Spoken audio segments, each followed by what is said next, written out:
Good morning students. Next topic हम करने जा रहे हैं जर्नल के रिगार्डिंगली। तो आज जर्नल का जो है मैंने पेज में भी वही लिखा है, पेज 6 है और लेक्चर भी 6 ही है हमारा। तो पहले हमने कुछ एंट्रीज कर ली हैं बैड डेट्स के साथ रिलेटेड, अब एंट्री करनी है। पहले वाली जो एंट्री की हैं वो सेल और परचेज के साथ थी, एक्सपेंस के साथ थी। ये बहुत इंपॉर्टेंट टॉपिक है, एग्ज़ाम में बहुत बार इससे रिलेटेड क्वेश्चन बहुत आते हैं।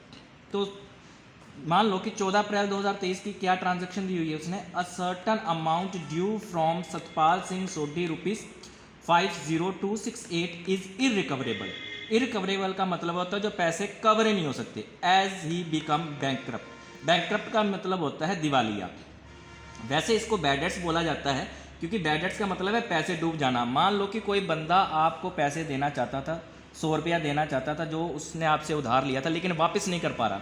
जितने टाइम में बोला वो तो चला ही गया, लेकिन आगे भी नहीं दिया और आगे भी फ्यूचर में भी आपने भूल ही गए उसके बारे में कि पैसे आने हैं। तो वो एक तरह का बैड डेट्स ही होता है कि पैसे मिल ही नहीं रहे, या वो दिवालिया हो जाता है बिजनेस उसका, या वो पैसे दे नहीं रहा। दोनों कंडीशंस जो होती हैं बिजनेस में चलती हैं, या तो पैसा वापस नहीं कर रहा या दिवालिया हो गया बिजनेस का। तो उसमें जो ट्रांजेक्शन आप इसके साथ देखोगे तो क्या होगा,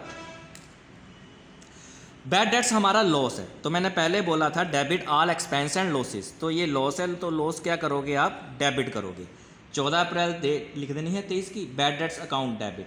अब आपने जो पैसा लेके गया है आपसे, उसका नाम है सतपाल सिंह सोडी। इस बंदे ने पैसे नहीं दिए, इस बंदे का आपने यहाँ पे नाम लिख देना है। अगर मान लो बंदे का नाम नहीं दिया तो आपने वर्ड क्या यूज़ करना है, डेटर, क्योंकि हमें नाम तो पता नहीं है लेकिन बैड डेट्स की एंट्री जरूर है। बैंकक्रप्ट की जो है, दिवालिया की, इंसॉल्वेंसी भी वर्ड यूज़ किया जाता है, तो उसकी एंट्री के लिए हमने यहाँ पे लिख देना है टू सतपाल सिंह सोडी 50,268 50,268। यहाँ पे नरेशन में भी बता देना है कि क्या किया है आपने।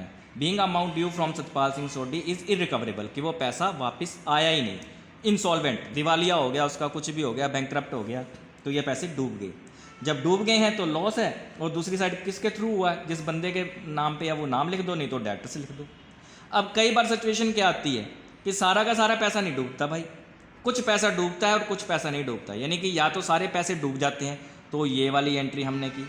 अब फ्यू परसेंटेज रेशो, कुछ भी ऐसी स्टेटमेंट आए बीच में, तो इसका मतलब है आधा पैसा डूब गया है या जितना बोला है वो डूबा है, बाकी सेफ है।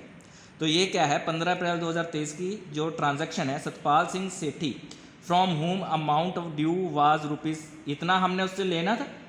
इस बंदे ने अचानक उसको आया कि मैं पैसे दे देता हूँ भाई इस ट्रांजैक्शन में। अगर ये वाला केस नहीं आया तो ये वाला होगा कि मैं पैसे दे देता हूँ यार, कुछ जो मेरे पास बचा है।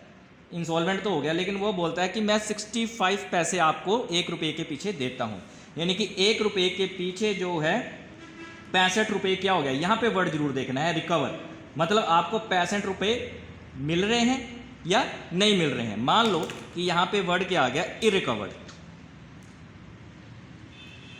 मिल नहीं रहे, इरिकवर्ड वर्ड यूज हो गया है, तो आपके पैसे आए नहीं। रिकवर और इरिकवर, ये दो चीज़ों का ध्यान रखना है कि पैसे मिले हैं या नहीं मिले हैं। इस केस में मैंने लिया है कि पैसे नहीं मिले हैं, इरिकवर, इसलिए रिकवर्ड वर्ड लिखा था ताकि आपको समझ आ जाए कि वो इरिकवर भी हो सकता है। तो टोटल इतने पैसे थे, उसकी परसेंटेज निकाल लेनी है पैसे के थ्रू। कैसे, 1 रुपये के पीछे कितने पैसे होते भाई, 100 पैसे होते। तो पैसों को रुपीज़ में कन्वर्ट करना है, तो हमने क्या किया, 65 को 100 से डिवाइड कर दिया, कैलकुलेशन वर्क निकाल लिया। तो आपके पास कितने अप्रोक्सीमेट आ गया, 32674 पैसे जो है वो इरिकवरेबल है। इरिकवरेबल है, पैसे वापस नहीं हो रहे, तो वो बैड डेट्स है, पैसे डूब गए।